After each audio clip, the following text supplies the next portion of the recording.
BJP ಅಭ್ಯರ್ಥಿ ಕಂಗನಾ ರನಾವತ್ ಬಗ್ಗೆ ಆಕ್ಷೇಪಾರ್ಹ ಪೋಸ್ಟ್ ಹಾಕಿದ್ದ ಸುಪ್ರಿಯಾ ಶ್ರೀನಾಥ್ಗೆ ಕಾಂಗ್ರೆಸ್ ಶಾಕ್ ಕೊಟ್ಟಿದೆ. ಸುಪ್ರಿಯಾರನ್ನ ಉತ್ತರ ಪ್ರದೇಶದ ಮಹಾರಾಜ್ಗಂಜ್ ಅನ್ನೋ ಕ್ಷೇತ್ರದಿಂದ ಕಣಕ್ಕಿಳಿಸಬೇಕು ಅನ್ನೋ ಚಿಂತನೆ ಇತ್ತು. ಆದರೆ ಹಾಗೆ ಮಾಡಬಾರದು ಅಂತ ಹೇಳಿ ಪಕ್ಷ ಇದೀಗ ನಿರ್ಧರಿಸಿದೆ. ಸುಪ್ರಿಯಾ ಬದಲಿಗೆ ವೀರೇಂದ್ರ ಚೌಧರಿಯನ್ನ ಅಭ್ಯರ್ಥಿಯಾಗಿ ಘೋಷಣೆ ಮಾಡಲಾಗಿದೆ. ಹಿಮಾಚಲ ಪ್ರದೇಶದ ಮಂಡಿ ಬಿಜೆಪಿ ಅಭ್ಯರ್ಥಿಯಾಗಿ ನಟಿ ಕಂಗನಾರನ್ನ ಬಿಜೆಪಿ ಘೋಷಿಸಿದ ನಂತರದಲ್ಲಿ ಸುಪ್ರಿಯಾ ತಮ್ಮ ಇನ್ಸ್ಟಾಗ್ರಾಮ್ ಖಾತೆಯಲ್ಲಿ ಒಂದು ಪೋಸ್ಟ್ ಅನ್ನ ಹಾಕಿದ್ರು. ಕಂಗನಾ ರನಾವತ್ ಅವರ ಒಂದು ಹಾಟ್ ಫೋಟೋವನ್ನ ಪೋಸ್ಟ್ ಮಾಡಿ ಮಂಡಿಯಲ್ಲಿ ಏನ್ ರೇಟ್ ಇದೆ ಯಾರಾದರೂ ಹೇಳ್ತೀರಾ ಅಂತ ಹೇಳಿ ಬರೆದಿದ್ರು. ಇದಕ್ಕೆ ವ್ಯಾಪಕ ವಿರೋಧ ವ್ಯಕ್ತವಾಯಿತು. ಈ ರೀತಿಯಾಗಿ ವ್ಯಾಪಕ ವಿರೋಧ ವ್ಯಕ್ತವಾದ ನಂತರದಲ್ಲಿ ಆ ಪೋಸ್ಟನ್ನು ಡಿಲೀಟ್ ಮಾಡಿದ್ರು ಸುಪ್ರಿಯಾ ಅವರು. ಆದರೆ ಅದರ ಪರಿಣಾಮ ತಮಗೆ ಸಿಗಬಹುದಾಗಿದ್ದ ಲೋಕಸಭಾ ಅಭ್ಯರ್ಥಿಯಾಗುವ ಅವಕಾಶವನ್ನು ಕಳೆದುಕೊಂಡಿದ್ದಾರೆ. ಇನ್ನು ಇದೇ ವಿಚಾರಕ್ಕೆ ಸಂಬಂಧಪಟ್ಟಂತೆ ಬಿಜೆಪಿಯ ಮಾಜಿ ಸಂಸದೆ ಜಯಪ್ರದಾ ತಮ್ಮ ಅಭಿಪ್ರಾಯವನ್ನು ತಿಳಿಸಿದ್ದಾರೆ. ಕೇಳೋಣ. जी, ये सारी दुनिया कह रही है, लेकिन आज जो कंगना के साथ जो कुछ भी टिप्पणी अभद्र टिप्पणी हुई है, इसके लिए भी मैं खंडित करती हूँ. और दूसरी बात यह है कि कंगना मेरी छोटी बहन जैसी है और मैं उम्मीद करती हूँ कि वो जीत कर आए.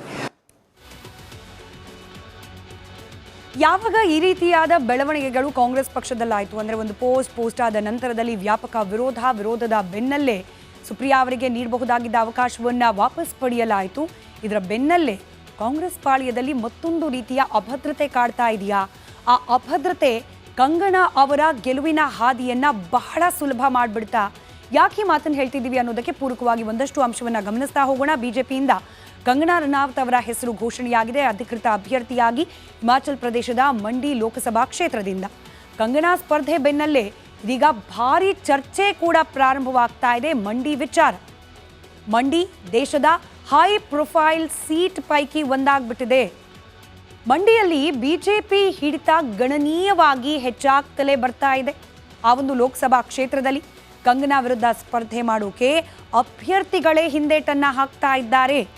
ಯಾವಾಗ ಪೋಸ್ಟ್ ಹಾಕಲಾಯಿತೋ ಆಗ ಕಂಗನಾ ಅವರಿಗೆ ವ್ಯಕ್ತವಾದಂತಹ ಬೆಂಬಲ, ಹಾಗೆ ಪೋಸ್ಟ್ ಹಾಕಿದಂತಹ ಸುಪ್ರಿಯಾ ಅವರ ವಿರುದ್ಧವಾಗಿ ಕೇಳೋಕೆ ಸಿಕ್ಕ ಅಪಾರ ಪ್ರಮಾಣದ ವಿರೋಧಾಭಾಸದ ಮಾತುಗಳು, ಇದೆಲ್ಲವನ್ನ ಗಮನಿಸಿ ಕಂಗನಾ ಅವರಿಗೆ ಗೆಲುವು ಸುಲಭವಾಗಬಹುದು ಅನ್ನೋ ಚಿಂತನೆಯಿಂದ ಅವರ ವಿರುದ್ಧವಾಗಿ ಕಂಟೆಸ್ಟ್ ಮಾಡಲಿಕ್ಕೇನೆ ಅಭ್ಯರ್ಥಿಗಳು ಹಿಂದೇಟನ್ನ ಹಾಕ್ತಾ ಇದ್ದಾರೆ. ಹಿಮಾಚಲ ಪ್ರದೇಶದ ಕಾಂಗ್ರೆಸ್ ಅಧ್ಯಕ್ಷೆ ಪ್ರತಿಭಾ ಸಿಂಗ್ ಈ ಬಗ್ಗೆ ಬಹಿರಂಗವಾಗಿ ಹೇಳಿಕೆಯನ್ನ ನೀಡಿಬಿಟ್ಟಿದ್ದಾರೆ. ನಾನೇ ಮಂಡಿಯಿಂದ ಸ್ಪರ್ಧೆ ಮಾಡುವುದಿಲ್ಲ, ನನಗಿಷ್ಟ ಇಲ್ಲ ಅಲ್ಲಿಂದ ಸ್ಪರ್ಧೆ ಮಾಡಲಿಕ್ಕೆ ಅನ್ನೋ ಅರ್ಥದ ಮಾತುಗಳನ್ನಾಡಿದ್ದಾರೆ ಪ್ರತಿಭಾ. ಇನ್ಫ್ಯಾಕ್ಟ್ ಪ್ರತಿಭಾ ಅವರು ಕೇವಲ ಅಲ್ಲಿನ ಕಾಂಗ್ರೆಸ್ನ ಅಧ್ಯಕ್ಷೆ ಮಾತ್ರವಲ್ಲ, ಮಾಜಿ ಸಿಎಂ ವೀರಭದ್ರ ಸಿಂಗ್ ಅವರ ಪತ್ನಿ ಕೂಡ ಹೌದು. ಹೀಗಾಗಿ ಚುನಾವಣಾ ಕಣದಲ್ಲಿ ಎಂಥದ್ದೇ ಸವಾಲು ಬಂದರೂ ಕೂಡ ಅದನ್ನು ನಾನು ಫೇಸ್ ಮಾಡ್ತೀನಿ ಅನ್ನೋ ರೀತಿಯ ಹೇಳಿಕೆ ಅವರಿಂದ ಬರಬಹುದಾಗಿತ್ತೇನೋ. ಆದರೆ ಯಾವಾಗ ಕಂಗನಾ ವಿಚಾರದಲ್ಲಿ ಈ ಮಟ್ಟಿಗೆ ಚರ್ಚೆಗಳಾಗ್ಲಿಕ್ಕೆ ಪ್ರಾರಂಭವಾಯಿತು, ಖುದ್ದು ಪ್ರತಿಭಾ ಸಿಂಗ್ ಅವರು ಕೂಡ ಹೇಳಿದ್ದಾರೆ ನಾನೇ ಸ್ಪರ್ಧೆ ಮಾಡೋದಿಲ್ಲ ಅವರ ವಿರುದ್ಧವಾಗಿ ಅಂತ. 3 ಬಾರಿ ಆಲ್ರೆಡಿ ಅದೇ ಕ್ಷೇತ್ರದಲ್ಲಿ ಗೆಲುವನ್ನು ತಮ್ಮದಾಗಿಸಿಕೊಂಡಿರುವ ಪ್ರತಿಭಾ ಸಿಂಗ್ ಇದೀಗ ನಾನು ಸ್ಪರ್ಧೆ ಮಾಡೋದಿಲ್ಲ ಅಂದಿದ್ದಾರೆ. 2021ರ ಉಪಚುನಾವಣೆಯಲ್ಲೂ ಕೂಡ ಪ್ರತಿಭಾ ಗೆದ್ದಿದ್ದಾರೆ. ಆದರೂ ಕೂಡ ಇದೀಗ ಗೆಲುವಿನ ಬಗ್ಗೆ ಅಭದ್ರತೆ ಕಾಡಲಿಕ್ಕೆ ಪ್ರಾರಂಭವಾಗಿದೆ. ಕಾರಣ ಸುಪ್ರಿಯಾ ಅವರ ಹೇಳಿಕೆಯಿಂದ ಕಾಂಗ್ರೆಸ್ಗೆ ನಷ್ಟ ಆಗುತ್ತೆ ಅನ್ನೋ ಲೆಕ್ಕಾಚಾರ ಜೋರಾಗಿ ಕೇಳೋಕೆ ಸಿಗ್ತಾ ಇದೆ. ಮಂಡಿಯಲ್ಲಿ ಮತ್ತೊಂದು ಕಡೆ ರಜಪೂತ್ ಸಮುದಾಯದ ಮತ ಹೆಚ್ಚಿದೆ. ಆ ಸಮುದಾಯದ ಮತದಾರರು ಹೆಚ್ಚಾಗಿದ್ದಾರೆ. ಕಂಗನಾ ರನಾವತ್ ಕೂಡ ಅದೇ ಸಮುದಾಯದ ನಾಯಕಿ. ಮಂಡಿಯ 10ರ ಪೈಕಿ 9 ವಿಧಾನಸಭೆಯಲ್ಲಿ ಬಿಜೆಪಿ ಪಾಳೆಯ ಗೆಲುವನ್ನು ಸಾಧಿಸಿದೆ.